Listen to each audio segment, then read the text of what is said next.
다음은 민주당 상황으로 좀 가보겠습니다. 이재명 대선 후보.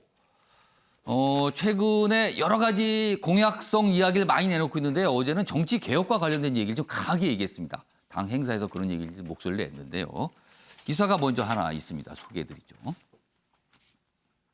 이재명 위성정당 이거 기상천외한 편법이다. 정당 개혁을 강조했습니다. 위성정당. 근데 이게 위성정당이 지난 총선에서 뭐 여당이고 야당이고 다 만든 거 아닙니까? 근데 일단 이거 말도 안 된다라고 강하게 비판한 거예요. 자, 작년 총선 여야 위성정당 창당을 비판했습니다. 이거 불가능하게 만드는 조치 필요하다.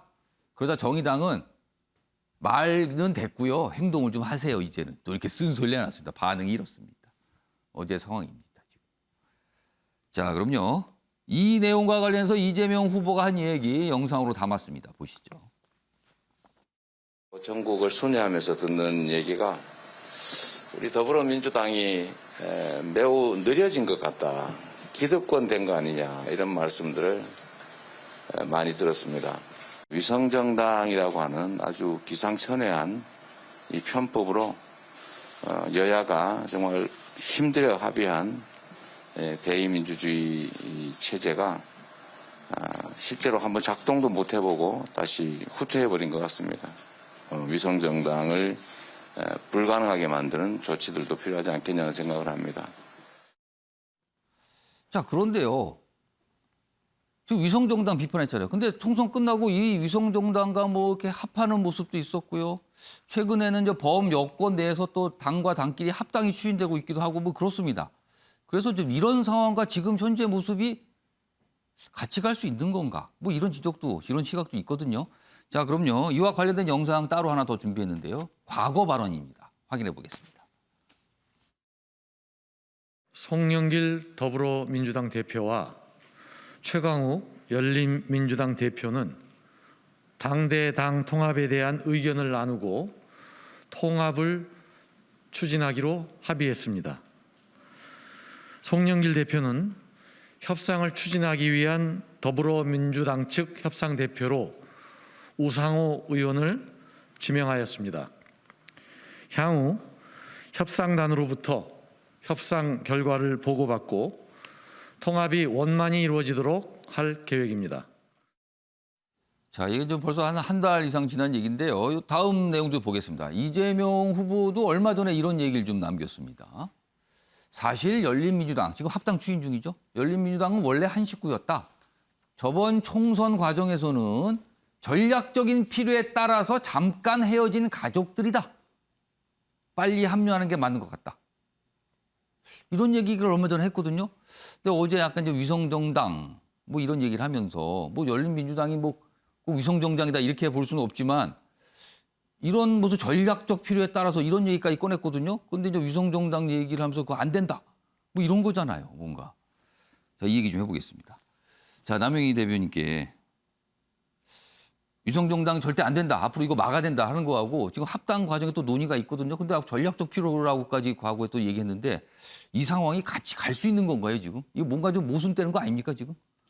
어떤 점에서 이제 모순이 되는지 바라보는 시각에 따라서 다를 것 같은데요. 사실 정당이 저희가 일당 양당 독재 국가로 가는 그런 것을 막기 위한 다당제 국가로 가기 위해서 위성 정당이 사실 형식 구색 맞추기로 생긴 부분이 분명히 있고요.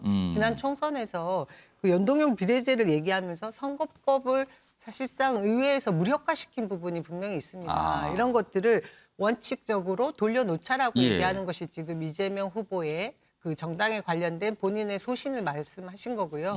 그리고 열린민주당과의 합당 추진 과정은 지금 전체적인 사회 통합 과정에 있어서 더불어민주당과 함께 할 수 있는 목소리들은 다 같이 담아내겠다. 그런 이후에 다시 또 뭐 정계 개편이 있을 수는 있지 않겠습니까? 저는 그런 목소리를 다 담은 것이라고 생각하고요. 저 자리가 사실은 정당 혁신 추진위원회 출범식이었습니다. 우리 젊은 청년들이 가지고 있는 민주당의 그 기득권화되어 있는 모습들을 쇄신하고 혁신하자는 자리였는데요. 이 위성 정당에 대한 얘기만 있었던 것이 아니라 사실상 뭐 한 지역에 국회의원이 3선을 초과해서는 안 된다 이런 이야기도 있었고요. 3선 이상은 안 된다. 금지한다. 네. 그리고 그리고 뭐 면책 특권이 예. 또 문제가 되고 있지 않습니까? 이거 우리 과도하게 쓰지 말자, 없애자 이런 얘기도 있었고요. 당원 중심의 정당이 되자, 뭐 중앙위원으로 해서 대표되는 뭐 대의원제 이런 것도 예. 좀 없애자 이런 얘기도 있었고요. 2030의 가산점을 더 주자, 뭐 이런 식으로 청년의 그 정치 진출을 더 원활하게 할 수 있는 혁신 과정들을 얘기하던 과정이었습니다. 근데 이 위성 정당에 관한 부분은 제가 볼 때 이게 여의도 문법에서 보면 이전에 국회의원들께서 만들어 놓은 그 불법적인 그 위법적인 사안이 분명히 대두될 수 있는 부분들은 예. 더 논의가 되어야 될 부분이다. 이 여지도 분명히 남겨두었습니다. 하여튼 뭔가 바뀌어야 된다. 그리고 이제로는 안 된다. 이런 차원에서 이제 이런 얘기를 했다는 말씀이죠. 근데 이제 합당 과정이 진행 중인 측면하고 이거는 어떻게 봐야 됩니까? 왜 같이 가고 있는데 이런 지적들이 좀 나오는 거예요. 자, 이 사안과 관련해서 정의당의 반응을 좀 따로 정리했는데요. 화면으로 좀 보겠습니다. 여기 보면 정의당의 장혜영 선대위 수석 대변인 말로는 뭘 못하나. 이 정도면 그냥 굉장히 쓴소리예요. 당 차원에서의 안을 가지고 오지 않는 한 단순한 말에 불과하다. 당에서 제대로 만드세요. 약속하세요. 뭐 이런 뜻 같습니다, 지금. 장해찬 본부장은 이 상황은 어떻게 보고 계십니까? 사실 이 국민의힘 전신도 위성정당 문제에서 자유롭지 않거든요, 지금요.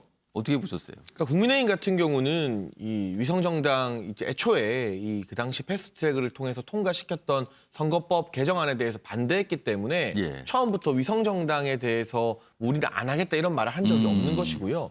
민주당 같은 경우는 본인들이 정의당과 연대해서 조국 사태에서 뭐 여러 가지 정의당의 어떤 도움을 간접 지원을 받으면서 정의당에게 마치 이 다당제의 어떤 중요한 자리를 내줄 것처럼 하다가 예. 소위 말해 위성정당 만든 것은 민주당이 정의당 뒤통수 친 사태이지 않습니까? 그래서 이 같은 비례정당에 대해서 정의당이 국민의힘 비판은 별로 안 합니다. 왜냐하면 국민의힘은 처음부터 약속한 게 없기 때문입니다.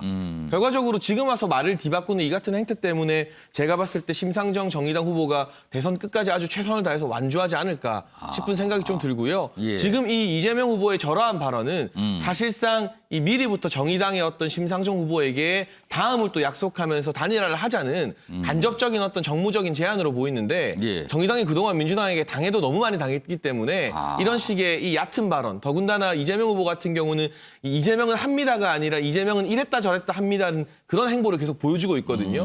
이를테면 음식점 총량제, 주 4일제, 국토보유세, 예, 예. 또 박근혜 전 대통령에 대한 존경 여부까지 한다는 건지 만다는 건지 문재인 정부에 대해서도 계승을 하겠다는 건지 차별을 한다는 건지 국민들이 도저히 판단을 할 수 없을 정도로 말이 자주 바뀌고 있기 때문에 이 같은 발언을 한다고 해서 이 이재명 후보가 뭐 위성정당이나 이런 걸 다시 안 한다.